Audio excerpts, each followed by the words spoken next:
داري بكل قوه وانا واقف يوي اتش نازل انا اتش ضرب في الوجه راجع اتش صعب خلاص بطل طلع ضرب في البطن اتش صادق اتش مايدن اتش خلاص يبقى لاعب كابتن قوي نزل 10 على 10 ضغط عليه طلع ضرب واحده اتش اتش ها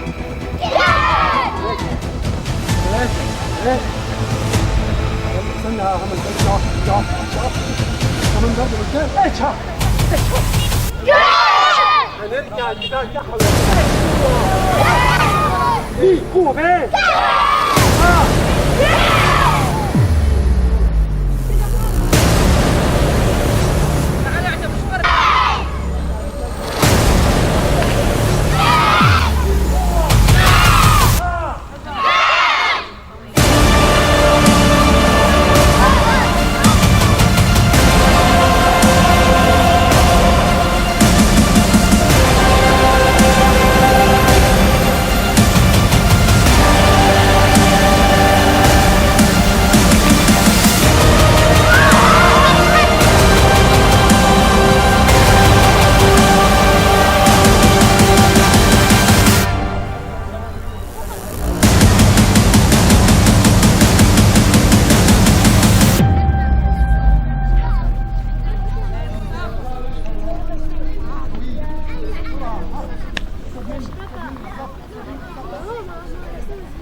ايه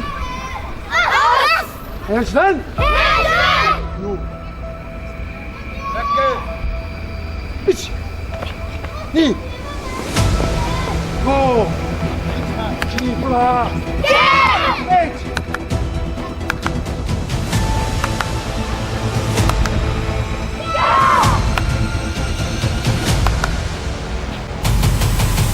نوي سافون سافون ايه يا شباب ركز دي جو بسرعة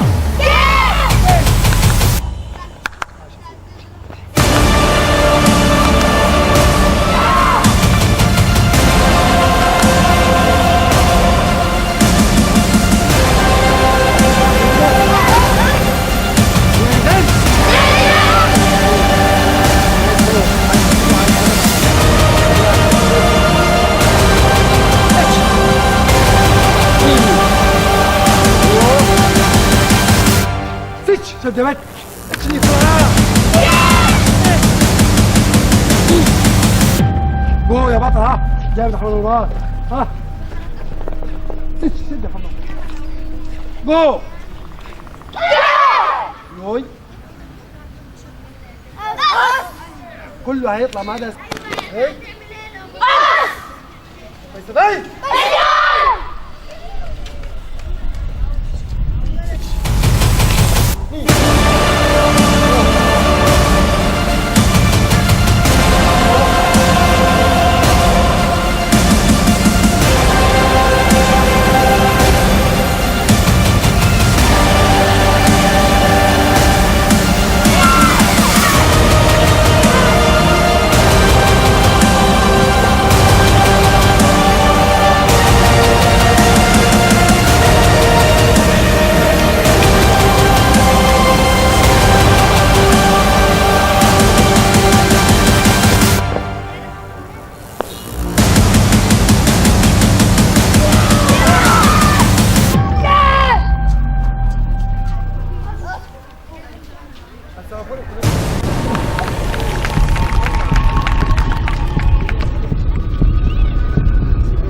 زي الاسد، شخصيتي فقيره.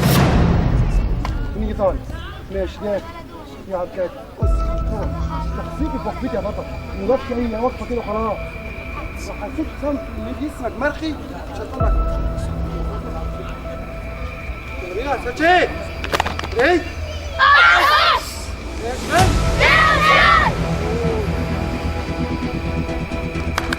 هادي هادي اهو يلا من هناك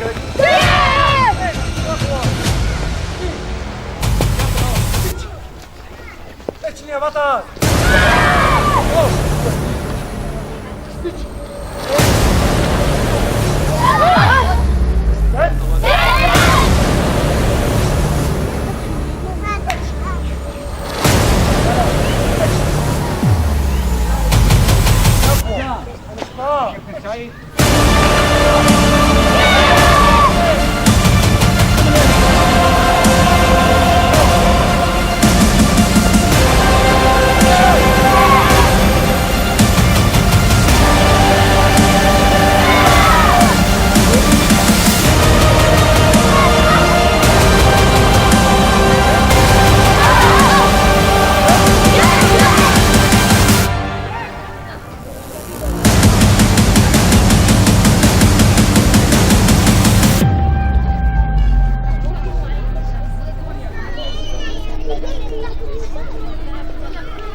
هننزل جامد، هنختار منكم واحد بس بقى بطل. اتش مين؟ ها جو يا بطل. ايوه كده. اتش مين بسرعه.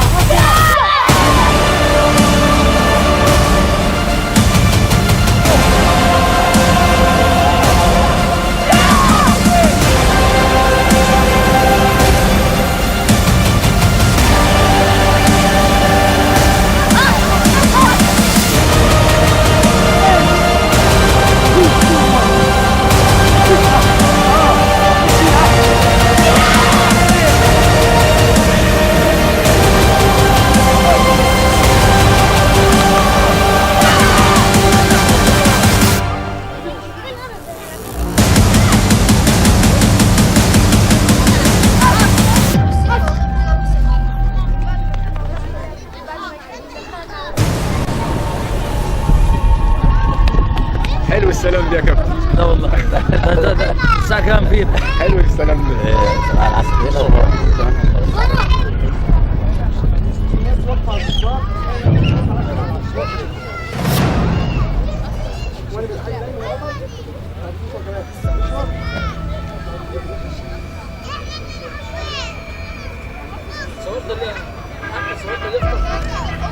استاذ ابو الحسين مش الكاميرا.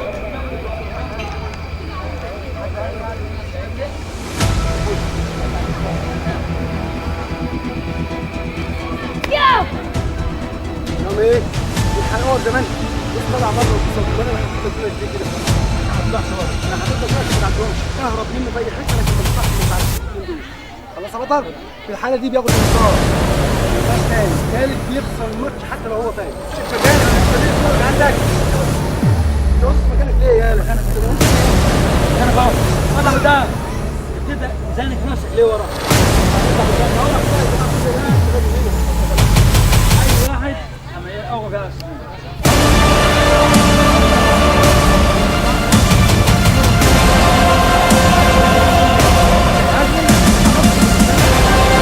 دايما اي واحد لازم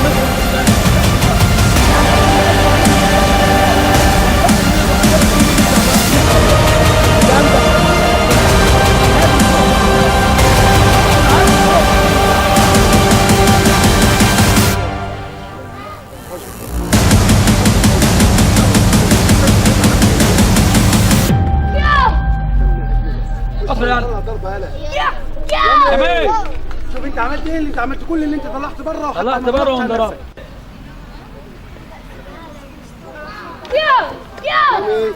برافو عليك. عشان احسبها ان هي مش مغنيه خلاص. وقت ما تخشش الا وهي في المكان الصحيح. خلاص يا بطل؟ شد يا بطل شويه.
قدام. مستنيين من الطرف بس خش ده. خش. اطلع قدام. خش يا بطل. ايه اللي انفتح عنده؟ بص ايه اللي انفتح عندي؟ ايه اللي مفتوح عندي؟ امين امين انزار الشمال غلط. ايه اللي انفتح عندي؟ ايه؟ نخش واحد اثنين نسجل ثلاثة بطل نخش عشوائي طيب اتش يمين يشيل كده ماشي ما يجيني انت واقف على الخط ليه؟ عشان نفسك ليه بره كده؟ انت قدام شويه. لا ايوه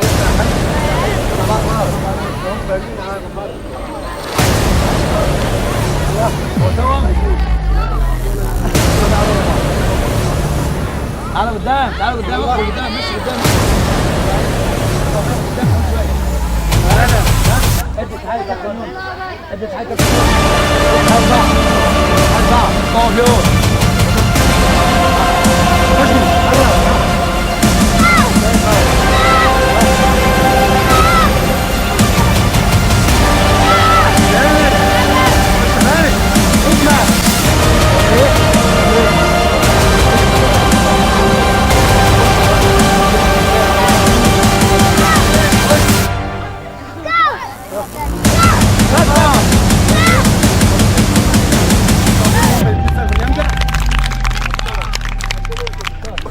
اقف يلا العب بالراحه على زميلك بكل قوه ما تخافش. يلا يا بابا ايه افتح شغالين كلنا قطع رجلك وراك يلا ايه لا كمل لا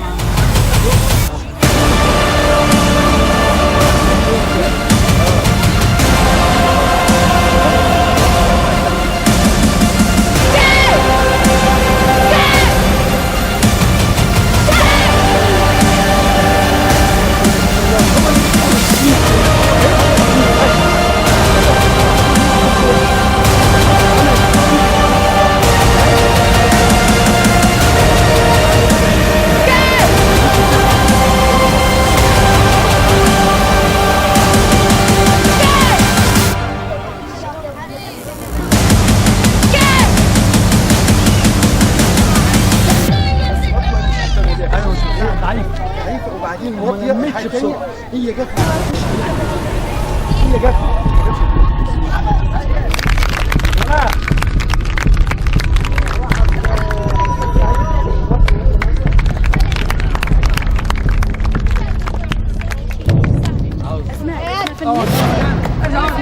فنيتي سيزا مكان فوق مكان فوق لا مكان اكتر من كده لا انا عندي انت بتعرف قدام سيارة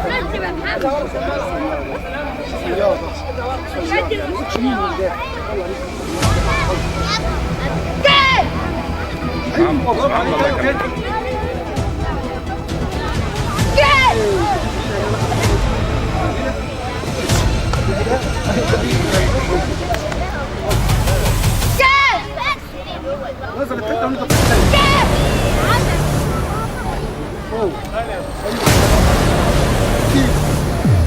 شيل جرد حركيه ليه؟ عندي حل من الاثنين مش صعب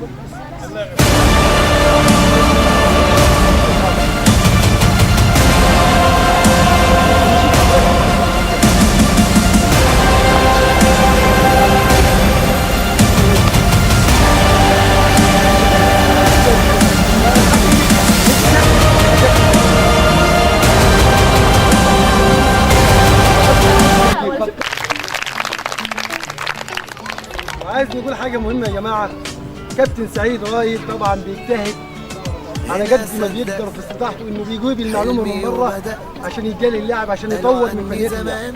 ودي حاجة تحترم في المدرب انه يبحث على معلومة من بره يجيبها يجالي اللاعب بتاعه ويصعد بيه ويصعد بيه يلعب في البطولات.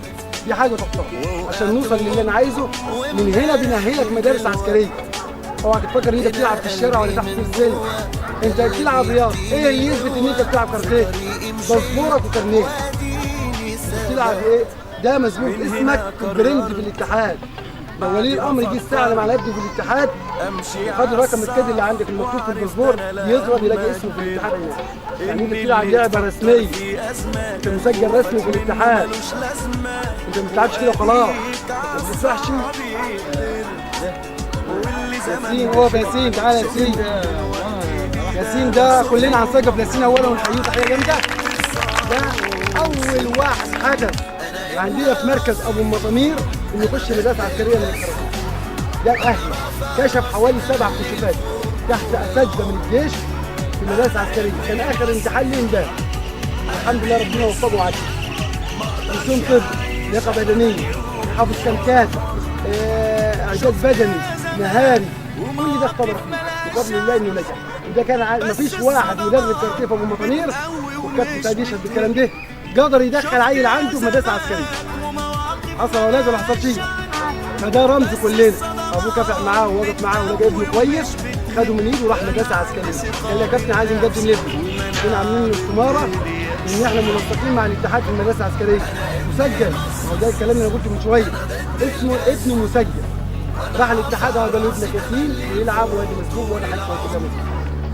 دي له حقيه نخش مدرسه عسكريه. وانا بنلعب عندي كباتن تاني وعندي ناس تاني. ايه اللي يثبت اننا بنلعب كاراتيه؟ ايه اللي يثبت ان ابني بيلعب كاراتيه؟ هو كل يوم رحله في بطوله وجينا عربيه وكلنا هنسجل ياسين سقفه جامده. عايز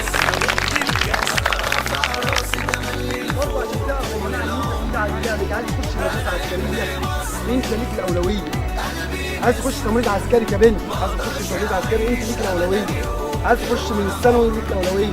عايز تخش من الاعداد، هي بتقبل من رابعه ابتدائي. المدرسه العسكريه بتقبل منين؟ من رابعه ابتدائي. ده تحديدا بقى فيها حاجات تفرح، بقى فيها ناس حلوه، بقى ناس نشاط رياضي كويس. طبعا الاستاذ محمد الحشيش قبل كده دعمنا كلنا وليه فضل علينا كلنا. طبعا شكر كبير وموصول طبعا للاستاذ ابو حسن منسي. طبعا الراجل ده يعني عشان نقول عمل ايه معانا شويه خالص، دعم بفلوسه بفلوسه بمادياته على حسابه وما سابنيش في اي بطوله. كان راح معايا بطوله كاس قوات المسلحه. حصل رحت كان عندنا بطوله كاس قوات مسلحه في القاهره، الراجل راح بكاميرته بالانتاج بتاعه بالناس اللي معاه صورنا والحمد لله جبنا مراكز اول وجينا. طبعا شكر موصول برضو للاستاذ سعيد الشريف من الشخصيات المحترمه، صاحب وليه فضل برضه في وقت الشباب، دايما بيدفع مع تطوع الجيش الحلو ده اللي شايفينه وبيطور من اللعبه واللي انتوا عايزينه. طبعا الراجل عمره ما اتاخر عنه. شكر كبير برضو للحاج محمد على دعمه لينا واهتمامه واستقبالته. برضو الراجل ما اتاخرش، اول ما قلنا كراسي ترابيزات قال الملعب تحت امركم في اي وقت. تحيه جامده للحاج محمد. وانا مش هنتكلم طبعا يا جماعه كابتن سعيد، والله لا بنجامل ولا رياء ولا نفاق. الراجل ده فعلا بيقوم من الفجر بيبقى صايم، بيروح يجيب المعلومه من الشرقيه من الغربيه من اسكندريه، كل ما يعرف ان في معلومه فيها حته بياخد شنطته ويسافر. صايم مش صايم بياخد ويروح يجيب معلومات. فاحنا عايزين بتوع الحلاوه دي تحديدا يشدوا نفسهم مع الراجل ده. الراجل ده قيمه وقامه في الكاراتيه يا جماعه، ما تنسوش على كابتن سعيد. الراجل ده ليه بصمه جامده في عالم الكاراتيه.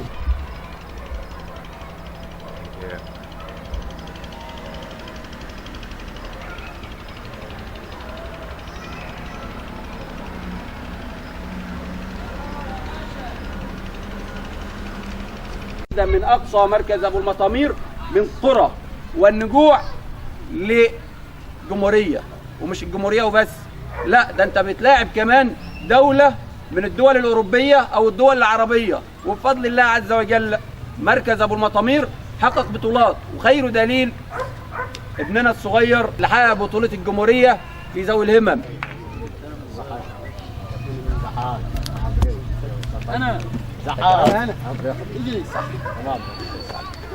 ده نموذج مشرف احنا شايفينه النهارده بيدل على ايه؟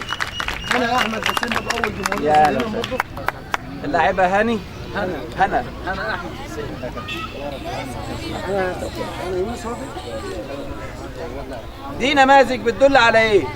ان احنا النهارده انا يونس اول جمهوريه اصغر لاعب عندنا. نموذج مشرف اهو، تحيه كبيره له.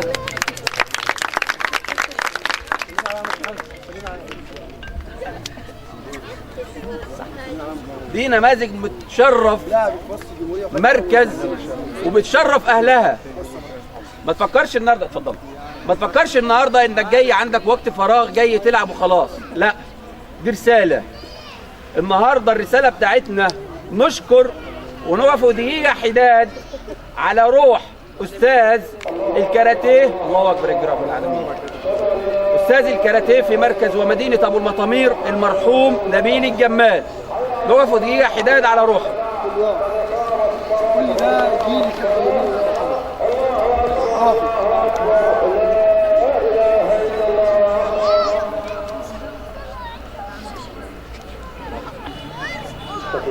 ماشي، اتفضل يا فندم. وده خير دليل ان النهارده ان عندنا النماذج، المرحوم الكابتن نبيل الجمال احنا كلنا متخرجين من تحت ايده، الكابتن سعيد المغواري، الكابتن يونس الفجي وغيره وغيره، وانتم تحت ايد مين؟ كابتن نبيل الجمال. ده بيدل على ايه؟ على ان الرياضه النهارده رساله، مش وقت بنضيعه. مش النهارده بنلعب كاراتيه عشان خاطر نتنطط بيه على الناس، لا، ده انا النهارده بنشرف عيلتي، بنشرف مركزي، بنشرف محافظتي، بنشرف دولتي. لما بنلعب وناخد ناخد حزام او ناخد مركز اول على مستوى العالم، او ناخد بطوله حصل فيها على المركز الاول ومعايا دوله تانيه، ونلاقي النهارده انا بنفوز عليه. بنفوز عليه بايه؟ بالرياضه، باللي انا اتعلمته، بالاخلاق اللي انا اتعلمتها من الرياضه. ما تتنططش بيها على اي حد. لازم تحترم مدربك، لازم تحترم والدك، لازم تحترم والدتك، لازم تحترم اخواتك، لازم تحترم كل ما هو في الشارع سواء اصغر منك او اكبر منك. كده لازم يكون الجناح الثاني للرياضه الا وهو التعليم. النهارده انا بنحصل على اعلى البطولات والاحزمه والمراكز الرياضيه، لازم نكون متفوق علميا. عشان خاطر كده لازم تكون شاطر في الدراسه. وانا مش قادر نتكلم اكتر من كده لانكم اساتذتي، واشكر سعادتك يا كابتن سعيد. السلام عليكم. بسم الله الرحمن الرحيم. أعزائي مشاهدي ومتابعي برنامج مواطن من أرض الواقع، وتحديدا هنا من مركز ومدينة أبو المطامير في بطولة الكاراتيه التقليدي بمحافظة البحيرة. معنا علم من أعلام محافظة البحيرة الأستاذ محمد أبو حشيش، مدير شركة كهرباء أبو المطامير والمدير التنفيذي لاتحاد شباب الوطن للريادة والتنمية. أهلا ومرحبا بحضرتك يا فندم. اهلا بحضرتك يا فندم، اهلا بيك واهلا بقناه التلفزيون بتاعتك واخواتنا المؤدين والموجودين معك كلهم ضيوف البرنامج. الله يخليك يا فندم، شرف لنا طبعا في برنامج مواطن من ارض الواقع تواجد حضرتك. واحنا النهارده جايين هنا في محافظه البحيره وتحديدا مركز شباب الحلوجه في بطولة الكاراتيه التقليدي وتسليم البطولات أو الأحزمة أو الباسبور وشهايد المراكز الحاصلين عليها كمراكز أولى. أنت شايف حضرتك النهاردة فرحة اللعيبة وفرحة أولياء الأمور وهم النهاردة بيستلموا الشهايد والأحزمة؟ والله هو حقيقة بصراحة جميلة جدا، وأنا من مكان مركز شباب الحلوية أنا بشكر الكابتن سعيد المغواري، وبشكر كمان إدارة مركز شباب الحلوية اللي موفرة لهم المكان وموفرة لهم الدعم في إن هم يساعدهم في تنمية الأطفال الجمال دولت اللي هم النهارده بالتحقيق البطولات اللي هم بيحققوها، وإن هم بيكتسبوا مهارات في لعبة إن هي يقدروا يدافعوا بهم عن نفسهم ويقدروا يدافعوا بيها عن اللي بيحصل في الشارع بالنسبة لها وللأطفال. ولكن اللي أنا شايفه حاجة جميلة، يعني في براعم أطفال صغيرة جدا حصلت على حزام أسود وحصلت على أحزمة، فبصراحة وحصلت على بطولات كبطولات جمهورية أو بطولات بحيرة.